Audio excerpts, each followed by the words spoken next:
So hello everybody and welcome to another Wardy's Weekly Waffle. Click like and subscribe, and please now start to click the bell button to alert you when I put videos up, because after the comments from last week from quite a few of you, I'm now decided I'm going to do 2 a week. So Wednesday night I'm going to be doing one, Wednesday, Thursday, somewhere there, depends what we've got on in a week, and another one on a Sunday. So 15 to 20 minutes twice a week. So click the bell and that will alert you when I put them up. So thank you for your comments and feedback on that. Somebody came back and said they like the Sunday morning one being half an hour long because it means he can get 2 bowls of cereal in while watching. So that's fantastic. So thanks for those comments. So on to this week's waffle. We also do some fertilising on some wheat this week, and we also do some fertilising on fields like this. This is coming spring barley, and we're also going to need to do some Roundup on these as well. So if you can just see there, whether you can see, that is a blackgrass plant, so that needs some glyphosate. Another one there as well. So we do just need to put some glyphosate with the nitrogen here and put the 2 on together. We put liquid nitrogen on at the same time here because it really does help emergence, because as the young seedlings grow, they pick up the nitrogen because it's been mixed in the soil with the drill. So as they grow, they really do pick it up and shoot off. And of course, we're quite late putting the crops in the ground at the moment. We also start sludge deliveries, that's sewage sludge deliveries for this next year. So this is what George Eustace was on about last week. There's enough organic manures everywhere, he said, to not use nitrogen, not use artificial fertilisers. We know that's not right, but we are starting to our storage of our annual use of about 10 or 12,000 tonnes of sewage sludge. So we go into that in detail. We also start cultivating our sugar beet land, or land that's going to plant with sugar beet this year, and we use that with a cultipress. So that's quite a different novel way of doing it compared to a tined cultivator. And we also do a little trial with our Simbralita. This is the machine that you've seen that we put oilseed rape in, and we did a cover crop with on the heath on the light land this last summer. And we also finish off with our donations for the Ukraine. Thank you to everybody who brought them here. Had a lorry came yesterday and collected those and took those away, and that's now in Europe. So a bit of an update on that. And lastly, I visited a school this last week, yesterday, visited a school in Lincoln, and to talk about food and farming and generally help the children understand where the food comes from. Incredible rewarding experience, and I've offered the school to come here on the farm, which they have agreed to, and it'll be fantastic. We've got a purpose-built Bailey people carrier to take them around the farm, and I'm really looking forward to this. It's the start of a long-term association with this school, and I've got a couple of other schools in the area that I'm starting to work with as well, because I think this is the sort of thing that we need to do.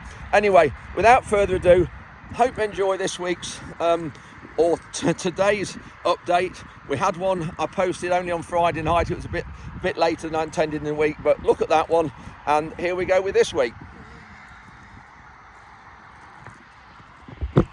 I'm just having a look at a field that we're going to be planting with Spring Oats. This field has not had anything done to it since last harvest, apart from the Claydon straw harrow, just done across once, and you can just see wheeling maybe there. That's from the fast track and a harrow, but also annoyingly is another wheeling there, and that is a wheeling from a hare courser or somebody going lamping at night, because there's 2 or 3 gaps in this corner of the field up there, opens up onto the main road. So this is what they do in the middle of the winter, which is really frustrating. Anyway, we'll just have a look at this soil and the field and just see what it's like. You can see the straw spread out quite evenly, quite well there, but it is quite noticeable.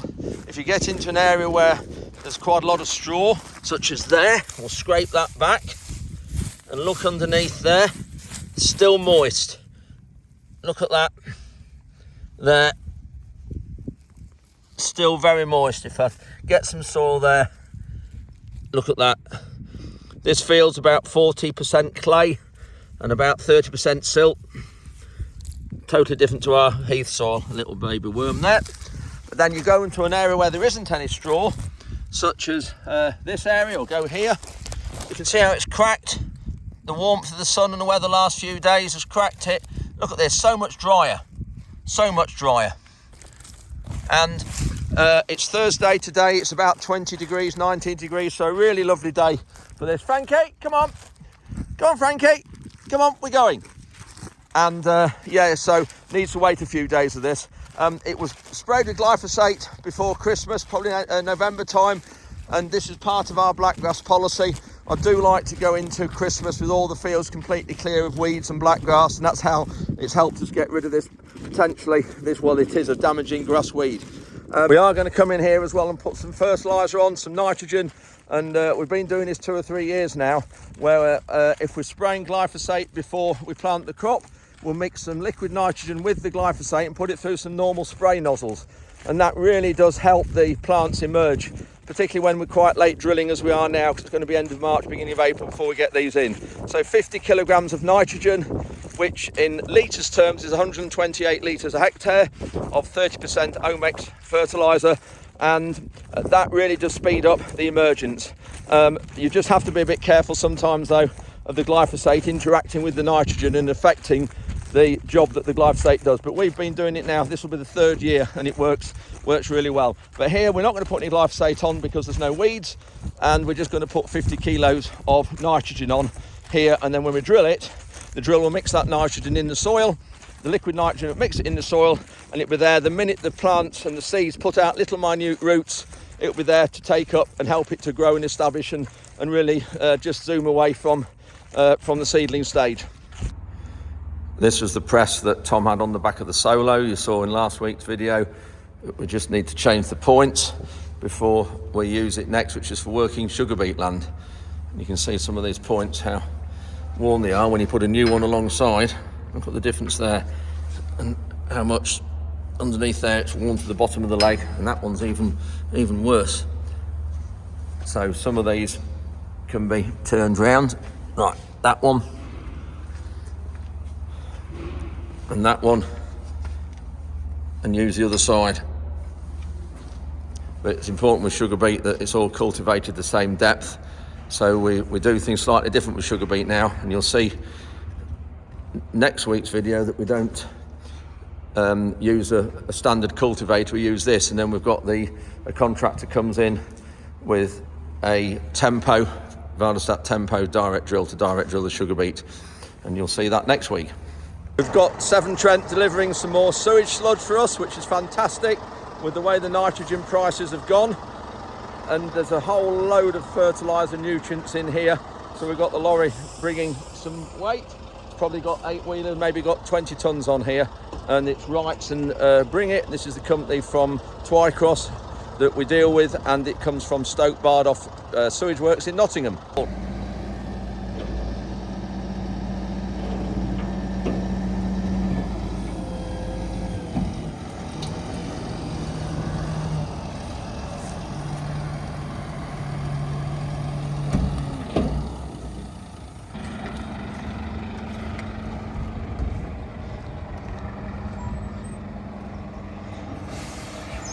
You can see there the pads, brilliant these are. They used to have metal pads or aluminium pads, but they were constantly getting stolen and sold for scrap, so they've moved on to these plastic ones. So Melvin's moving this, so it's the other side of that tram line for us, so we can get the sprayer around here. You can just see how dry it is because it just all falls out the bucket. So this product, we get it from Severn Trent water. It's sewage sludge, but it's all been treated, had all the nasties taken out, and it's got around about 200 kilograms of nitrogen, but there's only 25 kilograms of that is available in year 1. It's got around 180 kilograms of phosphate, and virtually no potash at all, but a very useful 50 kilograms. These are all per hectare figures, by the way, of sulphur. It goes on at an application rate of anywhere between 17 and 20 tonnes per hectare. And besides those main nutrients, it's got a whole load of trace elements such as molybdenum, cobalt, boron, zinc, and copper, all the useful things that the plant needs. We pay 60, or is it 65 pounds per hectare. Now that's the product itself, that's delivery and spreading, so it's really good for us in the current climate of nitrogen being short and being very expensive. This is a really good product. We have to put it on and incorporated into the soil, and there are lots of restrictions, so you can't apply it before salad crops, before malting barley, and things like that. This field's going to be, this stockpile is here for next year, so we won't, it'll stay here now until next winter. And this field here is coming sugar beet, and so as you know, we put it before sugar beet, and our crops are really good with it. They love it. So it's a really useful product. And the other main thing with this is organic matter. It's got a huge amount of organic matter in it, and you can't buy organic matter. You can't buy it in a bag. So having this and all the straw that we incorporate improves our organic matter, which improves our soil, which makes our soils more resilient and also less reliant on nitrogen fertilizer. So really good product, and we've been on this now for about the last 20 years. With Anglian Water we started with, and then the last sort of 10 years have been Severn Trent. So really, really good product, and we're so pleased that we can have it because it's so useful. We're now putting some nitrogen on the oats, and this is the field that had the cover crop and the sheep on. You see the jubble bars there working a treat. Putting 50 kilograms a hectare on. It really wanted to be on before we drilled, but we were that busy doing other things, and the weather talked of changing, which it did. We got an inch of rain the night after we drilled these, so we wanted to get the oats drilled, so we didn't get the nitrogen on beforehand. Otherwise it's great, such as I explained a minute ago in the other field, to get the nitrogen on and then the drill works it in. Just see here, the glyphosate worked really well on controlling all the regrowth from the cover crop. You just see it all dying there. Just talking about glyphosate, we're still using some up from last year. I bought 6 pallets of it a year ago, and I paid £51 per a can of 20 litres, and that's of the 360 gram strength, so really good stuff. And I paid £51 for 20 litres, whereas the price now is upwards of or above £150 for 20 litres. So I'm trying to eke this out what I've got and make it go as far as I can, but I won't need to buy any until next autumn, where hopefully it'll come down a little bit. We're just at the field next door to where you've just seen the sewage sludge being delivered and stockpiled. And there's Ruben just backing into the corner. Just having another look at one of our fields. This is on the heavier soil, and it's coming sugar beet. You can see a sprayer wheeling there for when this field was had glyphosate last autumn. It was spring beans last year, and yeah, normally we wouldn't follow sugar beet after spring beans, but we just had to get some extra sugar beet land in, and this is the only way of doing it. But we'll make use of it because obviously having a double break here, that's what's known as with not having 2 cereal crops together. So we've got 2 break crops together. We'll be able to have a seed crop here, so we'll maximize the returns from that. So I wasn't going to spray this with glyphosate. However, there's a patch here of where Frankie is, of cleavers, quite large cleavers. So these definitely will need taking out. It's thank you, Frankie. Yep. Hello. Come on. Yeah, I know. So this just there, if I can get, yeah, that's it, Frankie. You help me. Go on then. You help me. What's this? Look, Frankie. Here. So the soil here, it is a lot drier because it's not so compacted, if you like, as some of the other. You can see here how it's breaking up, so it looks really good. Another field just over the track from where we've just looked at. This field's coming spring beans, and this was done with a very low disturbance subsoiler and the little unipress on the back. A few volunteer cereals growing there. Generally a few weeds growing, so this one might just need a low dose of glyphosate. It's Friday morning now. We're just starting to work our sugar beet fields. This particular field is 32 acres in size. Soil type, sort of a medium clay loam, probably 40% clay, 38% clay, and about 25-30% silt, and then the rest sand. So quite a tricky soil to deal with, because actually silt soils are actually as tricky to deal with as clay and create different problems. Yeah, so we're just working this with the culti press, so we'll just have a look at the machine. So here's the patch of weeds that you saw in a bit earlier on in the video. This is the cleavers, and this was sprayed yesterday. 3 litres a hectare of glyphosate, plus some water conditioner that lowers the pH of the water. And yeah, so that's all been done. So we're cultivating through that. You can see here the weeds there, and some of them actually have been pulled out. You can see the roots there have been pulled out, but the rest of them that still got roots attached, a lot of them actually there are pulled out. But the glyphosate's working in them now, so that's good. And here's the culti-press. You can see the effect, pulling up some lumps. That's because of the soil type. Might just need to lift it out a little bit actually, but we'll let it dry a day and then we'll come back in and do another slight angle.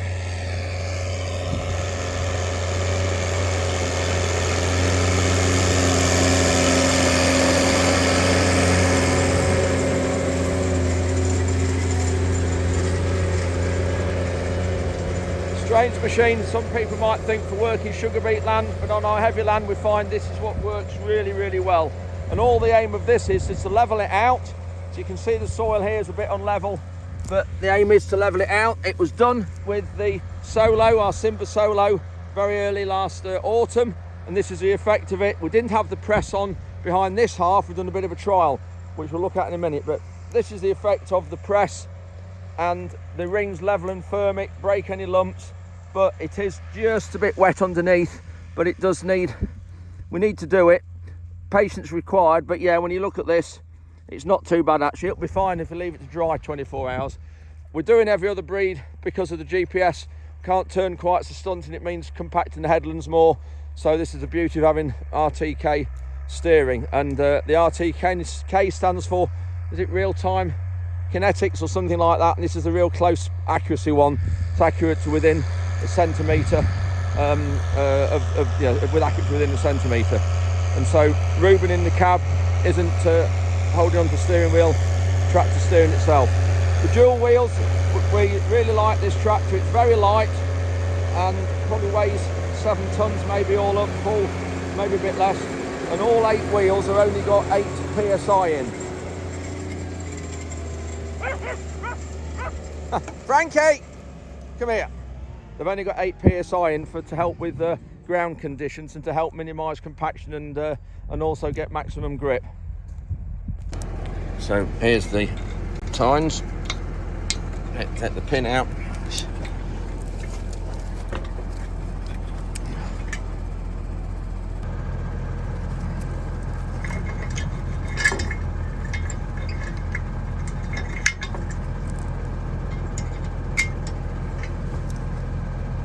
That'll be a bit better, I think. Just not be quite so deep. So what we do is, you can see there the angle of the previous cultivation that way. We always go at a slight angle one way, and then when we come to do it the second time, which we will, maybe tomorrow when it's dried a bit, we should go a slight angle that way through it, and it keeps all the fields level. And then when we drill it, we'll drill it the same way as it's worked here. So the drilling will go through this cultivation and the other one, next one.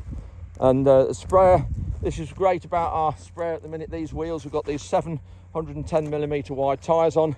Don't make a mark at all when you look. And what we're actually doing, that wheel mark there, that one there is the wheeling from spraying in the autumn, spraying glyphosate in the autumn, and obviously that's the other one, and we straddle them with the sprayer. And we do that to avoid compacting that area. So the ground's only been run on once each time, and the culti-press fetches it out, which we'll have a look at in a second.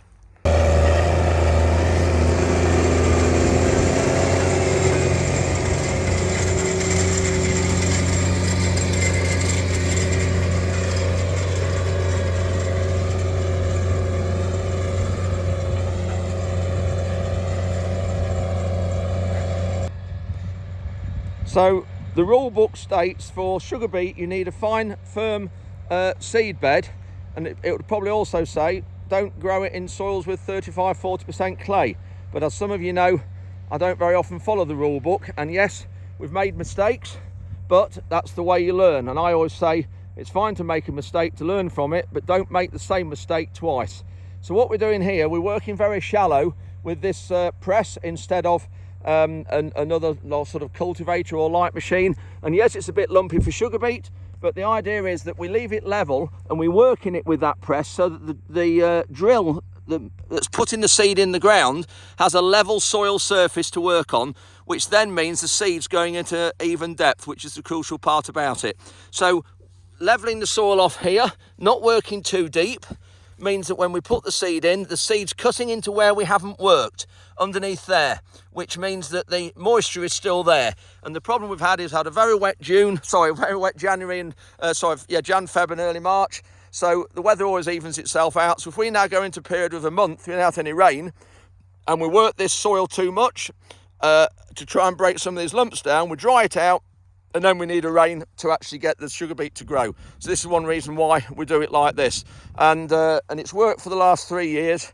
And so this is what we're doing now, and it works really well. The contractor's coming hopefully on Monday next week, so you'll see that in next week's video.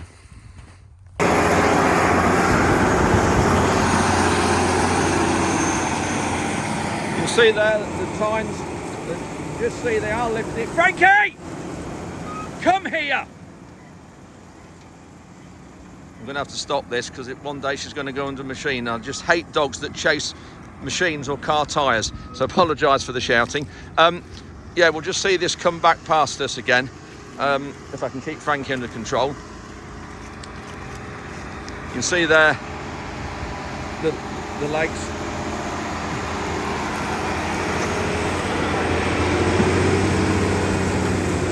Frankie, come here. And then we've got the two rollers, the rubber roller. Frankie, come here! And then the DD packer at the back, firming it. Frankie. So that's just loosening it.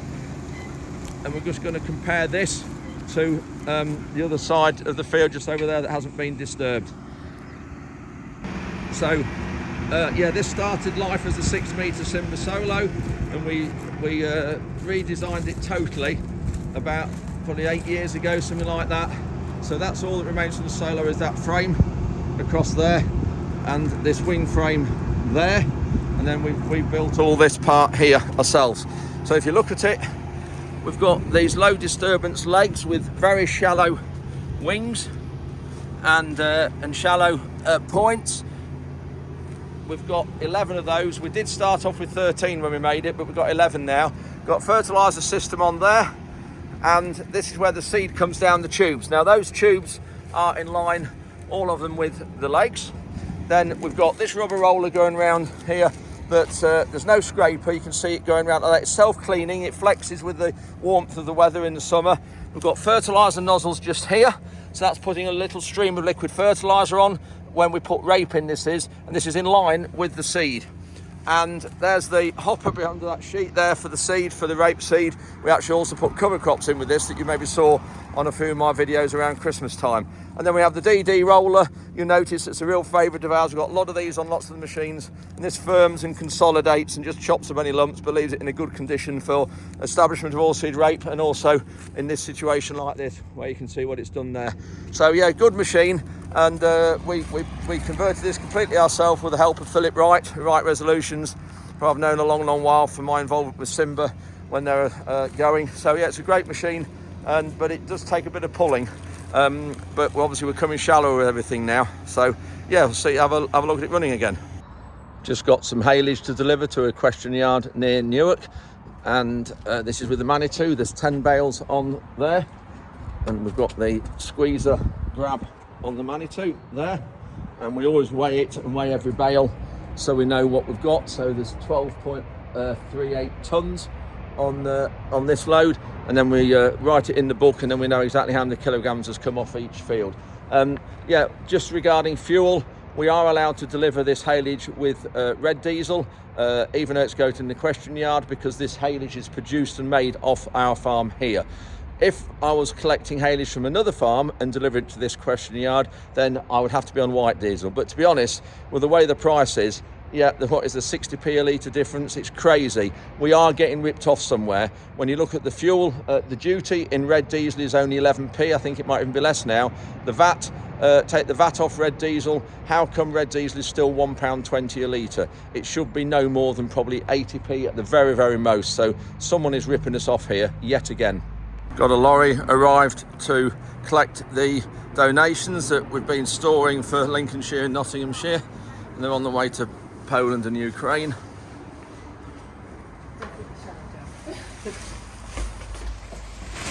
So there's plenty of boxes in there. Clothing, bedclothes, and here, brilliant, because this is the items, and this is from a community centre in Newark, and these lists, they actually write it in Polish as well as English. Brilliantly wrapped up and packed up so we know exactly what's in the boxes. And then they've also got an inventory here of everything that's in it. So everything's numbered, all the boxes are numbered and what's in them. So when it gets to customs, it's much easier for the lorry when it arrives. Brilliant. I'd just like to thank everybody in the region who've brought donations here and made special purchases on purpose. Times are hard for everybody and it's massively appreciated when you look at the amount of money's worth that's been loaded up here onto the lorry, so thank you. Got the Ukraine flag, which is great. Hope this helps some people out there who are living a nightmare. Two sorts of stickers here. That's a good one. And then of course this one. Brilliant.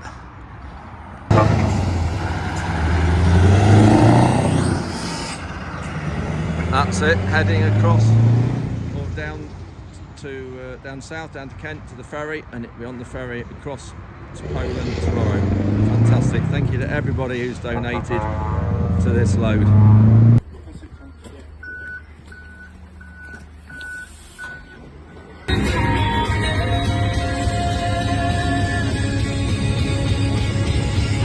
So I've just come to Birchwood Junior School near Lincoln to talk to the children about food and crops. And children, would you like to come to the farm sometime to have a look? Yes! And better, would you like to go on a tractor and trailer? Yes! So hopefully in the next week or two we'll get them around to the farm and look at some crops growing, look at the wildlife and look at everything we do for the environment in conjunction with producing food. I've got some trays here of beans, wheat, and barley, grape and oats there. And the children are looking at them to see if they can see what crops they are and what food is produced from these crops. Alcohol is made from this and some drinks are made from this. So that there is a can of beer. So that goes to make that. Any idea now? Yeah. Oh, did someone say it? No. It's barley. Oh! Look at that. Bread as well have barley in it, believe it or not. Some of the specialist bread loaves have barley as well. I'm not sure whether that does. It might. That's a good one though. It's well to know in that one. Some do and some don't.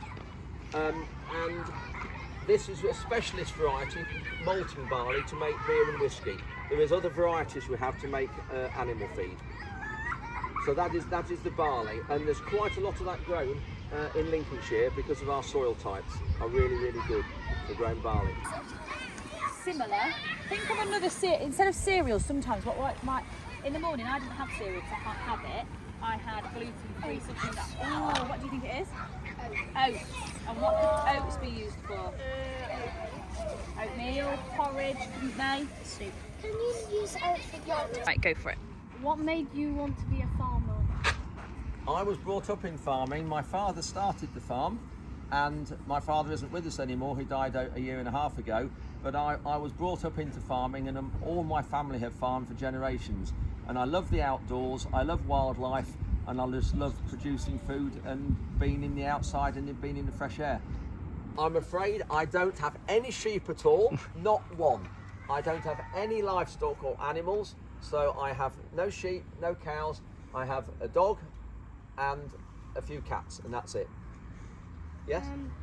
If you were to have any sheep, what would you call them?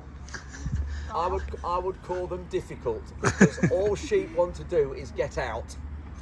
And the thing to eat, it has to be beef. You cannot beat a really good steak or beef, Sunday joint of beef. A few of you are nodding, you agree? Yeah. Especially if it's barbecue. Especially barbecue steak. Yeah, that has to be my favourite. Really good question. Yeah, beef. Okay, nice to see you all. Have you all learnt something today? Yes. Brilliant. We'll look forward to seeing you again soon, and you can come to the farm with pleasure and see what we're doing in the fields. So that's it for this week. That's 2 videos this week. If you didn't realise that I'd put another one up, this is number 37. I put number 36 up only on Friday night, so you've actually 2 to watch. But thank you very much for watching. Please remember, click the bell sound, because that will alert you when my 2 videos go up, because I'm not too sure when the midweek one will go up. Hopefully Wednesday, but it might be Thursday. So if you click the bell sound, that will alert you. Thank you very much for watching, and we'll see you next time.